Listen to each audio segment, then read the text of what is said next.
My name is Erin Hartman. I'm a professor over in the political science department, and I was honored to be asked by Venue today to introduce Professor Edward Miguel. Edward Miguel is an Oxfam professor of environmental and resource economics and the faculty director of the Center for Effective Global Action, CEGA, here on campus. And he's taught here since 2000. He's a faculty research associate at the National Bureau of Economic Research, a recipient of the 2005 Alfred P. Sloan Fellowship, and a winner of the 2005 Kenneth J. Arrow Prize, which is awarded annually by the International Health Economics Association for the best paper in health economics, a really impactful paper. He's also the co-founder and faculty director of the Berkeley Initiative for Transparency in the Social Science, which is this amazing organization we have here on campus that is working to improve the credibility of science by advancing reproducibility, transparency, and rigor in ethics and research. Dr. Miguel's research focuses on African economic development, including work on the economic causes and consequences of violence, the impact of ethnic divisions on local collective action, and interactions between health, education, environment, and productivity for the poor. As evidenced by this reputation and recognition in the field, his work is clearly academically rigorous and impactful. But something that I've always really admired about Dr. Miguel's work, since I became aware of it many years ago as I started grad school, is how deeply impactful it is for real people. In his work, he clearly prioritizes ethics and societal impact of the work itself, and that you see that manifest in the design of his studies and his trials, speaking to the previous talk. So he really thinks about, for an example being like, how is this treatment ultimately going to be delivered when it goes into practice, and how does that imply how we should think about an individualized versus, say, a clustered treatment, and how do we design our study towards analyzing towards and evaluating impacts at the appropriate levels. He's also known, and I think has really pushed social scientists to think about primary and secondary outcomes that are evaluated repeatedly across a number of dimensions we might care about, and repeat over long time horizons to really evaluate the impact of this work. And finally, perhaps of interest to this particular group, he's co-author on a book, Transparent and Reproducible Social Science Research, How to Do Open Science.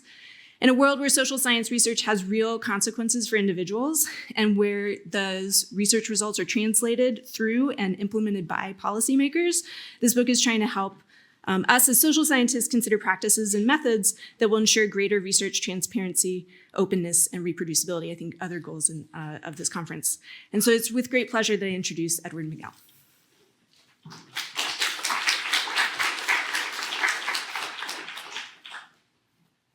Thanks so much for the introduction, and it's really great to be here speaking across fields and getting together and sharing insights across data science, biomedical research, and the social sciences. So again, thank you so much for having me. Can everybody hear me okay with the lapel mic? Awesome. Good in the back? Okay. So I'm going to talk about some of the issues that touch on the previous talks. I'm going to be discussing issues of research transparency, open science, and this particular issue of selective reporting and publication bias, which is so important for us in the social sciences. There aren't as many social scientists on the program, so I'm going to give a little bit of an overview of the kind of work we do as well and talk through the challenges that we face. But I think one of the things that will come out is just how many common issues and themes emerge across fields. And a lot of the kind of core issues really are quite similar, whether we're talking about my field of economics or other social sciences like psychology, into biomedical research and into data science. So it's really one of the goals is to make those connections, and although there are also some differences. So I'm going to start out really with the foundation and go back to basic principles and just spend a few minutes talking about the scientific ethos and really what the process of science should be like, or what people have claimed it should be like, and then get into some trends in research transparency, and then some new evidence that we have, some ongoing work here at Berkeley trying to understand selective reporting.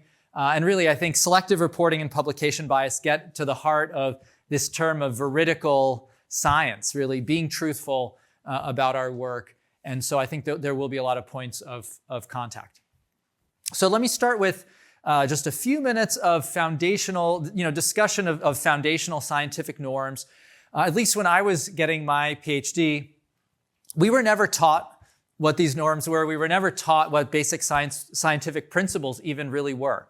We kind of absorbed them. They were in the air. We learned how to do research in our labs, but we weren't, walked through what our values should be as scientists. But there has been a lot of work on this, and one of the most famous articulations of scientific norms was put together by Robert Merton, the very well-known, influential sociologist. This take on norms has really guided a lot of work since then. As a sociologist, he thought of scientific research and all of our research communities as being embedded in social structures, being embedded in norms, embedded in institutions that really guide the kind of work that we do. And beyond there just being regulations on our activity, he said what's so powerful about the scientific ethos is it's binding not just because it's efficient or because we're forced to do it, but people believe these are right, that these norms are valuable on their own. They have some inherent value. They're kind of moral prescriptions as well. So I think it's kind of a powerful way to think of scientific norms. So what are these norms? And I'll talk about them one at a time briefly. Oops, actually I think the slide is a little off there. Okay. The four norms are universalism. I'll go through these, one by one quickly. Universalism, communality, disinterestedness, and organized skepticism. If you wonder where these come from, there's been a lot of writing about sort of how the medieval, monastic culture kind of led into the modern university. So again, maybe where some of these, the kind of moral prescriptions comes in, it relates to the origin of these norms. So what does it mean? What does universalism mean? The kind of this principle of universalism is that research findings are impersonal. It doesn't matter who you are if you analyze the data. If you follow the right procedure and you analyze the data, you get an answer, and it doesn't matter what your gender is, your ethnic racial background is. The answer is the answer. If there's a mathematical proof, what matters is the proof, not who says it. Just because you're like high social status in a given society doesn't mean the proof is right. And if I'm low social status, what I do is wrong. No, the proof is the proof. The data and the science, stand on their own.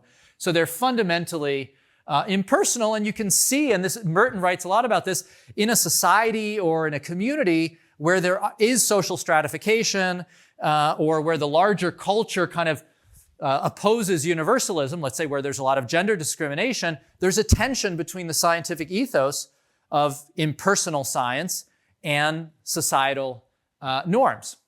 So he even goes on to link, democracy and openness in a society to scientific progress. Because if we get, scientific contributions from the whole society, because everybody can make them, we're actually going to make faster progress. There's actually a great example, of the potential costs of universalism, even here in Berkeley statistics. So I wanted to bring this example up. People may be familiar with the work of David Blackwell, who was a professor here in statistics for a long time. He was African American. Early in his career, even though he was publishing well and was rising up the ranks in math and statistics, was denied faculty positions around the country, including in Princeton, because he was black. And eventually he was hired in statistics here at Berkeley, became the first African-American member of the National Academy of Sciences, et cetera. But, if he had been born maybe 10 or 20 years earlier, when racial discrimination was even worse in the US, he may have never even been able to enter scientific research. So this is a case of, talent that would have been lost to the community. So impersonalism is a central value, and it's consistent with a lot of our other values. Okay, communality is the second value. Open sharing of knowledge is absolutely central to the scientific ethos. When I learn something, I need to share it with the community. Science is a community activity. We share, we compare notes, we build on each other's work. If I'm being secretive about my work, if I'm not fully reporting my work, I'm violating this principle here. So secrecy is the antithesis of this norm. The findings of science they belong to the community. They're a product of collaboration. They belong to the community. And Merton saw a potential tension between private property and the scientific ethos. Because if I develop an idea and I try to make money off of it, and I'm not sharing it with the rest of the community, I'm kind of violating this ethos, right? That we share our findings, and we build on things. So there is a tension between, including here in the Bay Area, between the scientific ethos and the desire to commercialize what we're learning. Because if you're kind of holding on to IP and not sharing it, then you're not living up to the full scientific ethos here, whether it's in biomedicine or IT. Okay, disinterestedness is the third pillar. Disinterestedness means scientists should not be motivated by advancing their own career alone. They have to be motivated by seeking the truth. And if they are sort of at a crossroads, wait, here's this finding, maybe it's controversial, maybe it'll hurt my career to write this, they still owe it to the community to tell the truth and report it truthfully and deal with the consequences of that. So they can't let their personal interest trump research and scientific progress. So this is actually a very, important one when, as I'll talk about, for selective reporting and publication bias. Even if someone produces results that are unpopular or may not, be the sexiest results or the most likely to get published, they owe it to the community to get them out there and share them, with the community. Merton actually argues that scientists live up to this norm, or at least, in the ideal, live up to this norm because of the institutional environment and the norms under which we live, not because we have any special moral integrity. We are embedded in a system that encourages this kind of sharing and communication. And this is actually important because to the extent we're not living up to these norms, we can maybe reform or modify our institutions in order to live up to them. There's hope to sort of design a better scientific production system to live up to these values. Okay, the fourth value is organized skepticism. It's critical that others can be skeptical, verify your data, check your work for science to progress. There's no just trust me in science. We have to be able to communicate, share, and check each other's work to believe in it. And so, Merton actually writes that scientists live under the exacting scrutiny of fellow experts. I think this is what peer review is supposed to be, about. And this is why we believe in science.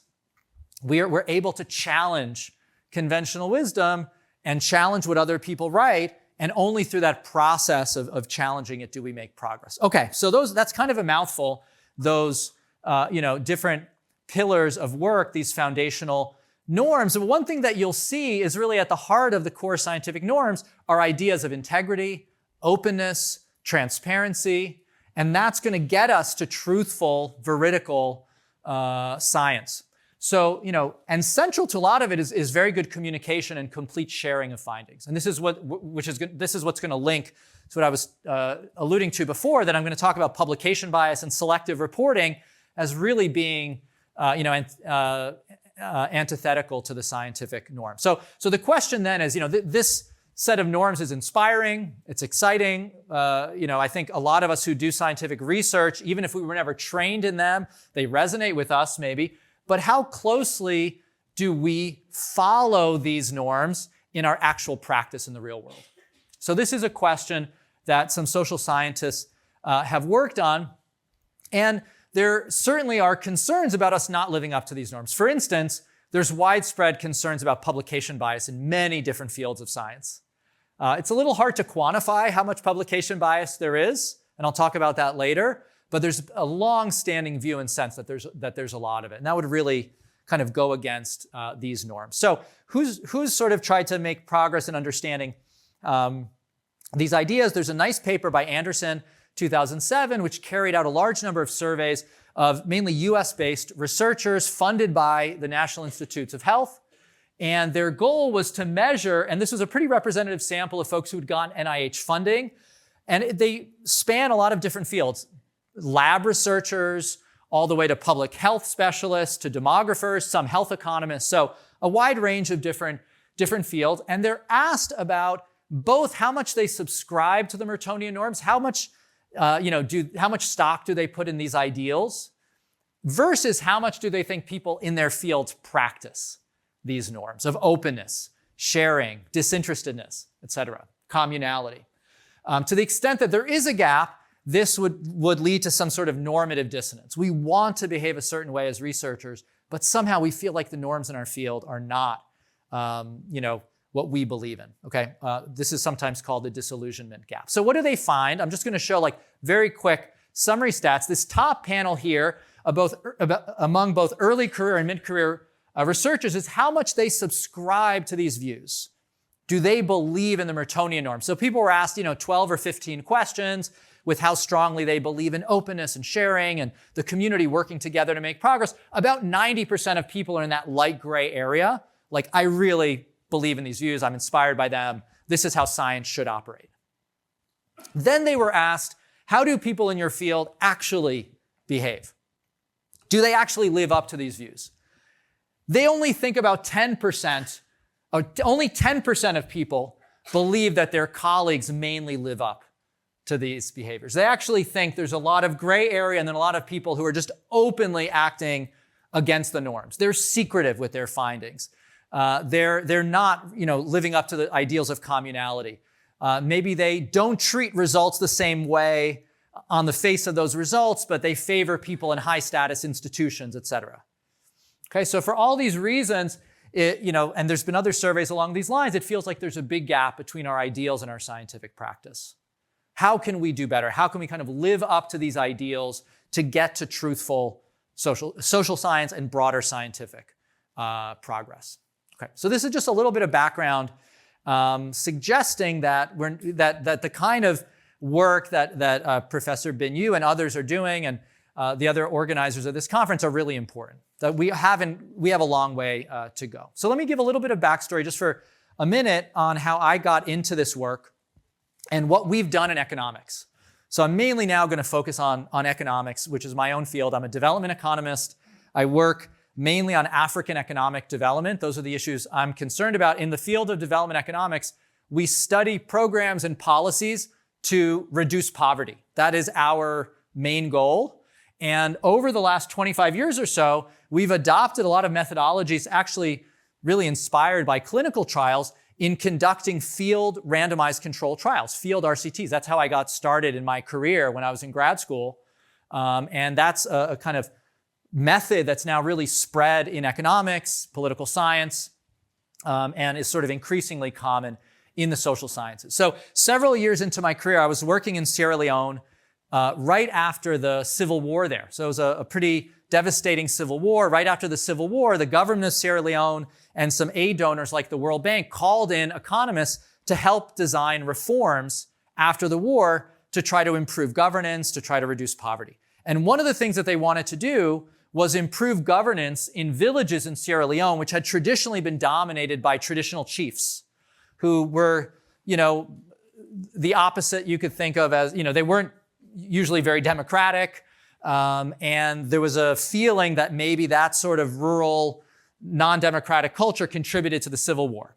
So the reform that was proposed was to install elected councils in villages that were meant to be inclusive, that were meant to have certain quotas to make sure there were women represented on the councils, youth were represented on the councils were given resources and were meant to be a new form of government in rural Sierra Leone. So it was a pretty exciting reform, pretty wide-ranging, potentially.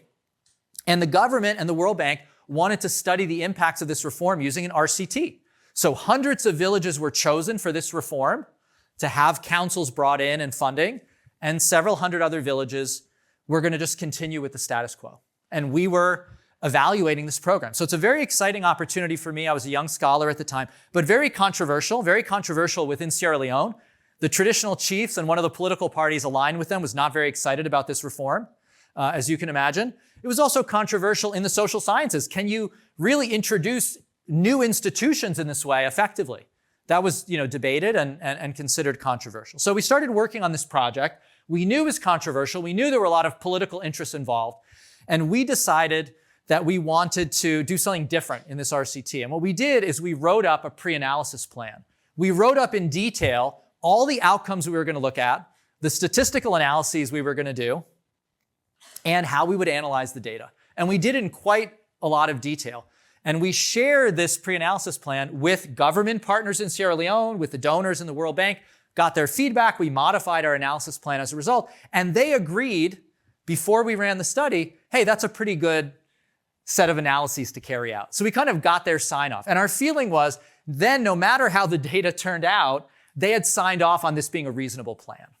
So we were doing it almost to protect ourselves in a very politically contentious situation as well. So the idea there is if we can write down a plan, it's going to limit selective reporting. The plan will be there, we'll share it publicly, and then we're going to have to report everything and not just cherry pick results that fit one story or another or that make the donors happy. We didn't want to do that. We wanted to report the data truthfully. And it was actually quite important that we did that. When this program was implemented and we followed up the sample 4 years later and analyzed the data, we found a whole bunch of null results of the reform.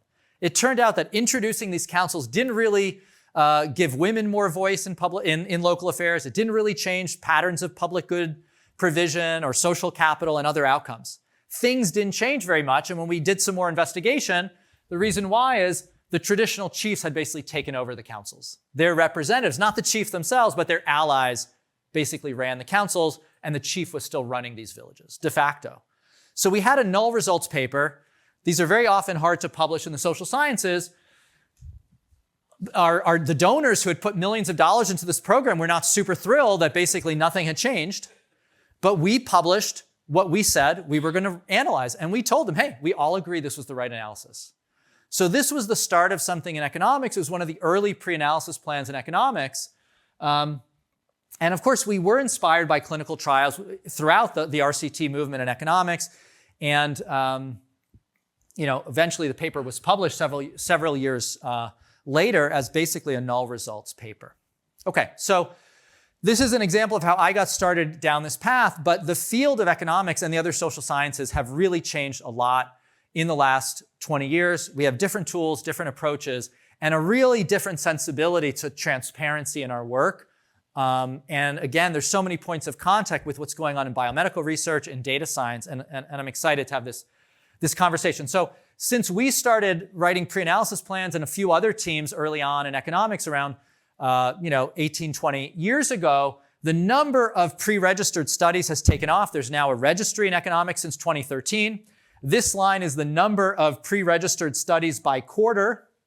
And then this is the cumulative one, and they're on different axes.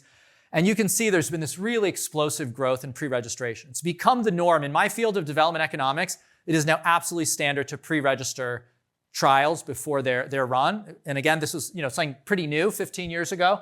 Now there's like 8,500 of these registered in total. And the norms have changed. And actually, the practice took off without there being any regulation that people had to pre-register studies. But now that it's become the norm, a bunch of journals are requiring it. So it's like the regulation followed change in the community. The community norms changed, and now journals are like, you pretty much have to do this to publish experiments. So there's been that change. This is data from a paper. This is a pretty large number of co-authors. I'm one of the co-authors on this, where we collected data among social scientists, economists, psychologists, sociologists, and political scientists, and got information on when they started adopting different open science practices, including pre-registration, as well as sharing, the font is small, posting study instruments and posting their data and code. So different types of open, transparent practices. And what you can see is a big increase over time. The data only goes to 2020. Pre-registration has continued to go up, as you saw in the previous figure, since then. But at this point in time, a lot of these practices have become normal, but 10 or 15 years ago, they were pretty uncommon. So, again, we've seen big changes in practice moving towards transparency across the social sciences. For people in the social sciences in the room who are interested, psychology, econ, and poli-sci have had much bigger increases in adoption of these practices than sociology. So there are differences across different social sciences. A lot of the sociologists are doing qualitative work, ethnographic work, or conceptual work, and these practices have taken off fastest in experimental work in the social sciences.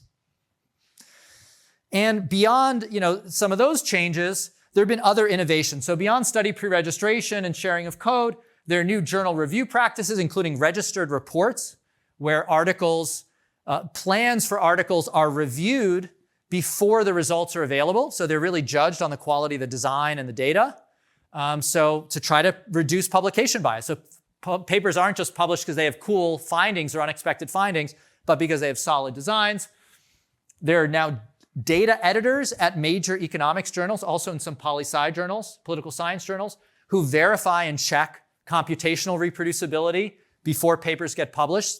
This hadn't been done until a few years ago. So a lot of changes have happened, and there are new organizations. This is our group at Berkeley, BITS, but Center for Open Science, Institute for Replication are also growing in the social sciences. And then there's all the other open science groups like Metrics and groups here at Berkeley as well, Berkeley and Stanford. So there's been a lot of change. And this is just the cover of the book that was mentioned, that Aaron mentioned in the introduction. This was a book we wrote about 5 years ago that came out in UC Press, Transparent and Reproducible Social Science Research, which is really an attempt to put together a lot of these ideas in one place. So there's been a lot of change.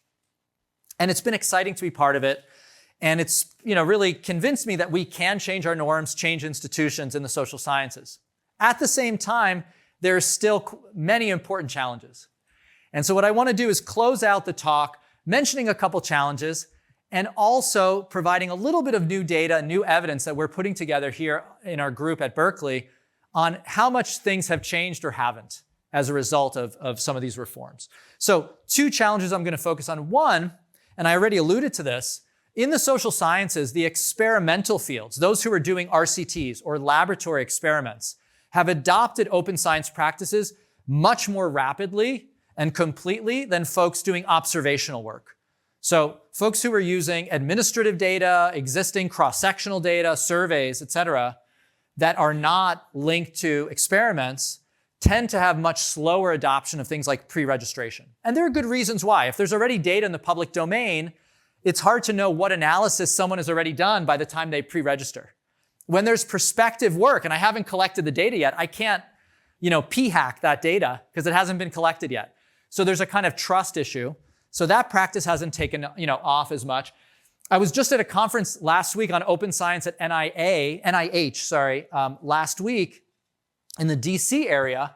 And it turns out there's actually a lot of parallels between what's going on in the social sciences and biomedical research. So at that conference, they were saying, clinical trials are registered. Clinical trials have adopted a lot of these kind of open science practices like pre-registration, et cetera. But in preclinical or laboratory work, it's much less common. And in fact, at this conference, the strong sentiment among the people doing laboratory research, and this was a neurological research conference, was that selective reporting and publication bias is just pervasive in laboratory work in neurology and neurological science. That maybe like the vast majority of results never get reported. Again, anecdotally. So I think there are parallels here. The second question, this is where I'll end with just a new result, is how much progress are we actually making in preventing publication bias in economics? So we've had this 15 or 20 year period. There have been all these innovations. There's so much more data sharing. There's so much more pre-registration. Are we actually limiting publication bias? Now, this is a hard thing to get at because it's been very hard to quantify publication bias because we don't see what's going on typically behind the screen. Bob Rosenthal wrote a long time ago about the file drawer problem, again, with the presumption that the majority of analyses in his field of psychology probably are not seeing the light of day. What we've been doing here on the Berkeley team is trying to quantify this by using the registry, the American Economic Association registry. So what we've done, and this is a team led by Fernando Oces de la Guardia here, and then a bunch of other co-authors listed out, is we're trying to quantify publication bias in economics and see where we stand now that we're, more than a decade into having a registry. Was it the case, like we hope when we did that study in Sierra Leone, that having plans and pre-registrations would limit publication bias or not? So what we did is we've looked back at an early period in the registry, not 2013 and 14 when it was just getting started, but 2015 to 17 when there were quite a number of registrations of experiments in economics on the AEA registry. And we're looking back today to see how many of these studies have been published, how many of the hypotheses are showing up in the published record. And the reason we go back to the early period is this is 7 to 9 years ago now. Most studies by now should be done. There are a few longer-term studies that take multiple years, including my Sierra Leone study took a few years. But by 7 to 9 years later, we should see most of the results. We're planning to code up 400 registrations. It's a manual process. It's taken a lot of effort. We've had to develop a standardized reporting template because every pre-registration is a bit different on defining hypotheses, defining primary outcomes, and then we're going back and looking for these estimates in the published literature.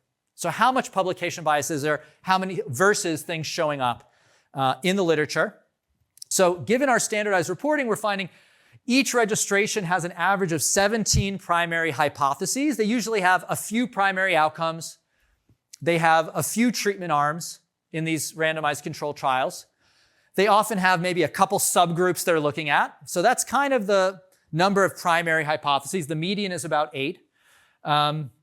So we have 2,400 registered hypotheses. So the question is, when we look 7 to 9 years after they're registered, how many of these are published either in journals or in preprints or in working papers or in reports? We're trying to be as inclusive as we can. Can we find them in the literature somewhere?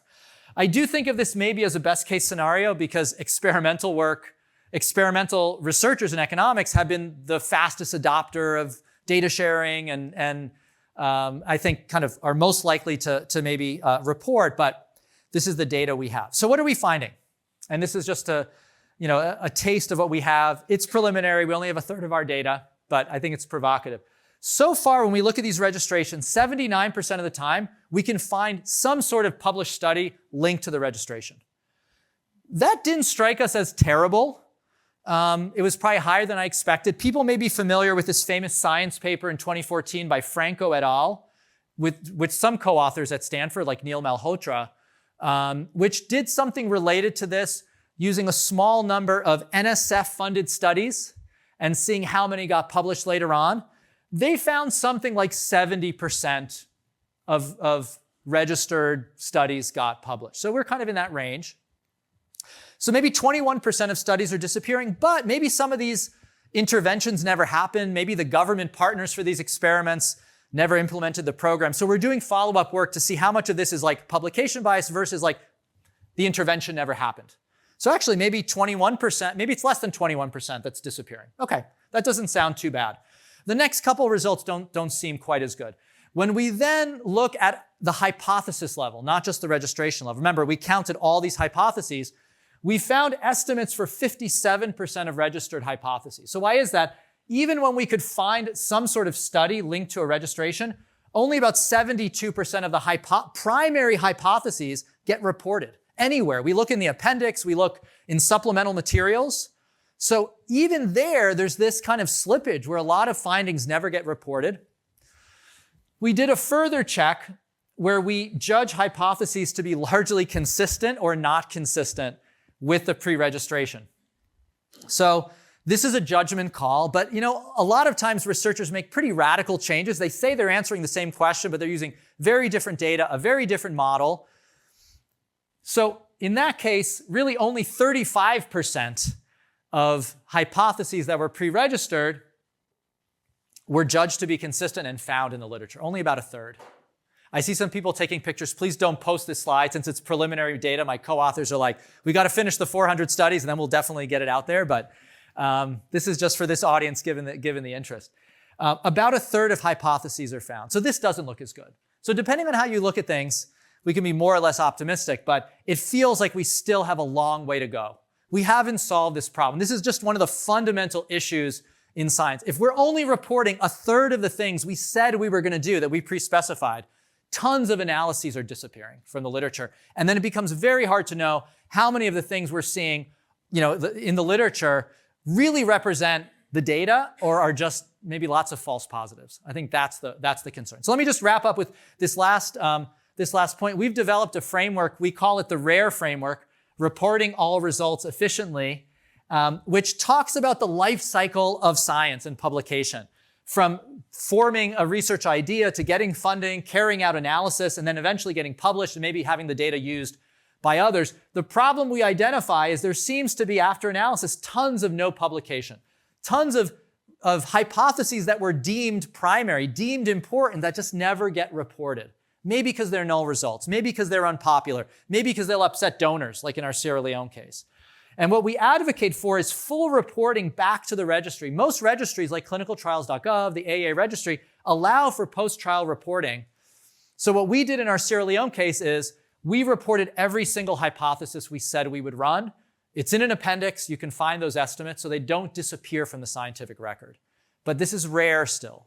So we're trying to make it more common. Okay, just to wrap up and looking forward, I'm really hopeful this conference will generate new insights. I think we've heard from the biomedical field, from several folks, data science, now social science. There's a lot of common issues, and maybe we can, create momentum together as a community. And just to close, I do think at the end of the day, we can talk about rules and registries and new methods and new estimators. But at the end of the day, one of the ways we're going to get to veridical science and truthful science is through cultural change. We really have to recognize that what matters is the right type of data, the right design, the right robustness checks, et cetera, to put forward results that we believe in rather than just rewarding sexy findings or rewarding results that advance the careers of individual scientists. And I think that cultural change is important. And just one last point, I feel like very early on, scientists get pushed in this direction of trying to find sexy results, in my field of economics, wanting to have statistical significance at 95% confidence. I think that's true in biomedicine sometimes as well. Even undergrad researchers somehow have absorbed that idea, and we need to train them to be scientists and not just publicize results that are seen as attractive or exciting. So I think that's our charge as teachers of the next generation. I'll just leave it there.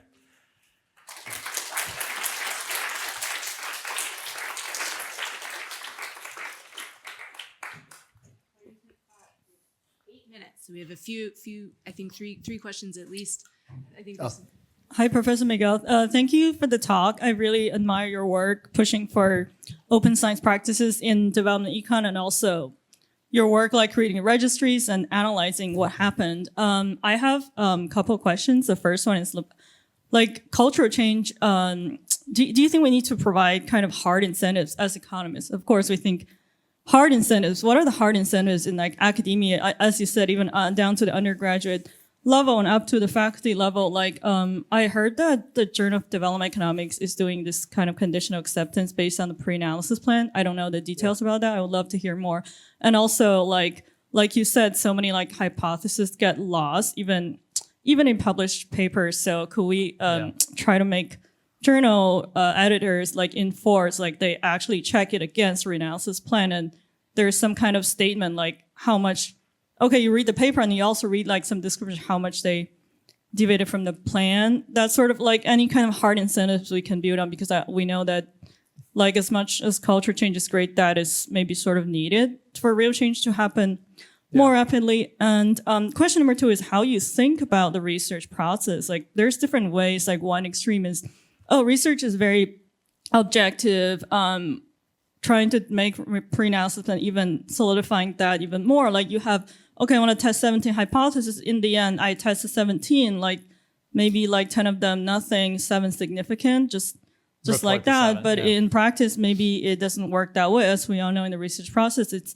even for like RCT, things that are like large sample, quantitative and rigorous. It's very iterative. You learn so much like every day in the design process, in the field, the data analysis. And so like how do you think about the pre-analysis plan as like reflecting that iterative process of research more like as a journey, which may make the pre-analysis plan also more amenable to people looking at observational data and qualitative study. Qualitative studies maybe like the most obvious, like qualitative interview every day you have to iterate based on like what you learn, but actually quantitative studies like that as well. I mean, it's a little bit hard to enforce for observational study. I guess you have to make them timestamp, like what their hypothesis tomorrow they found something, they changed.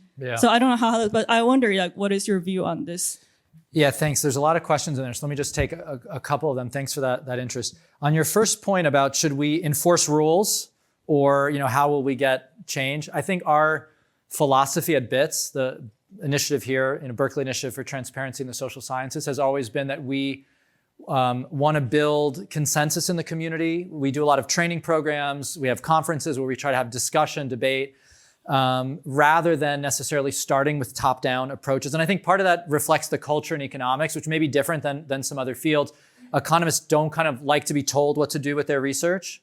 It's very kind of libertarian in some ways. And so I think what we've done, though, with pre-analysis plans and pre-registration, it took time. It took 10 years. But eventually, there was enough momentum around them that now it's the norm with experiments, certainly in development economics, to pre-register them. And now some journals are requiring pre-registration. So it's sort of like now it's being codified, but it wasn't like imposed on people kicking and screaming. People eventually recognized the value of it. Now it's being codified. And to your point, like the Journal of Development Economics introduced registered reports, which is this pre-results review, but now several other economics journals, like the new Journal of Political Economy Micro journal that John List is editing, now they're also introducing them. So these, they're spreading. On the second one, on the kind of research process, my take on this and like the role of pre-analysis plans is it's very important, like you said, to iterate and learn, and research is a journey. And the final published paper will go beyond, almost every time, will go beyond the pre-analysis plan because we've learned new things, we've gone in new directions. And I would say two things to that. One, we just need to be clear about what was pre-specified and what wasn't, so the reader can judge that for themselves. Second, even if you go in a different direction and you've learned a lot in the field, and actually it turns out really only a subset of findings are super interesting intellectually, we think you owe it to the community to report the results of that pre-analysis plan fully in the appendix so everybody can see it. And you can write the paper the way you want, emphasize what you want, but the community should see those findings. They shouldn't just disappear from the record because they're null results, for instance. So I would say those would be my two views on how to use them. And then on qualitative work, maybe afterwards we can talk more. There's a lot of discussion about how to bring pre-specification into qualitative work, but maybe it'll take a little longer, and so we can talk more about that. Yeah. We'll do two questions, Mongo and then. Oh yeah. Oh yeah. Oh, Mango. Yeah. Sorry. Please. Yeah. Yeah. Hi.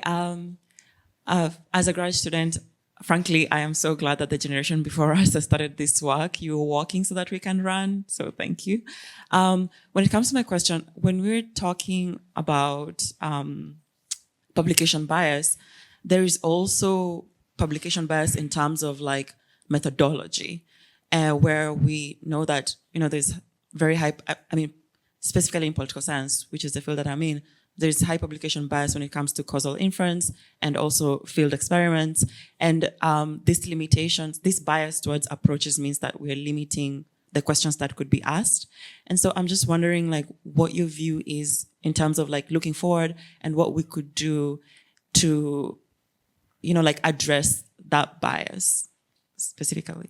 Yeah, it ties back a little bit to this question. So, versus like experimental work versus observational work, there has been a push, and some people have been arguing for more pre-registration even of observational work, because there is a fear that so many observational research findings are p-hacked, that it's not clear how robust those findings are, et cetera. So maybe some of these tools like pre-registration could increase confidence in some of those findings.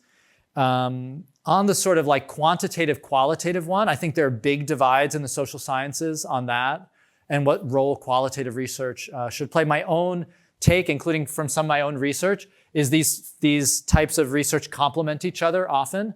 So for myself, there's a lot of qualitative work, even in the study in Sierra Leone, before we even designed the experiment, in understanding what the key issues are, what the key measures should be. We do a lot of interviews. An experiment gets run, and then towards the end, we do more qualitative work to try to understand our findings, talk to people in the communities, et cetera. So I do feel like it doesn't have to be one or the other, but they can be used to complement each other. But that's my own take on it. Thanks. A wonderful talk. And I'm glad you ended on the cultural change point. So one of the challenges that I've seen, at least in psychology and neuroscience, is that, junior trainees who want to adopt these practices become really demoralized because they see the people around them enjoying the excess success that comes from all the bad practices. And then when they come up to go for, interview for jobs, the people around them have the publications in glossy magazines. They don't. How do you think about kind of, aligning the incentives there? I think it's a very deep point, and this came up. I mentioned I was at that NIH conference, and the exact same point came up with lab scientists again in neuroscience. They felt like there were folks who were maybe selectively reporting and the folks who were, more honest were getting hit. I think there's two things I'll say to that. I don't have an answer to it, but I would say, two things. One is we've targeted a lot of our training at BITS to the next generation. And what we've done is we've brought together folks in psychology, political science, econ, and other fields together to create a cohort of people who are like-minded, because very often people feel isolated in their own field. They feel like they're the one voice that's pushing against a certain norm, a certain way of doing things.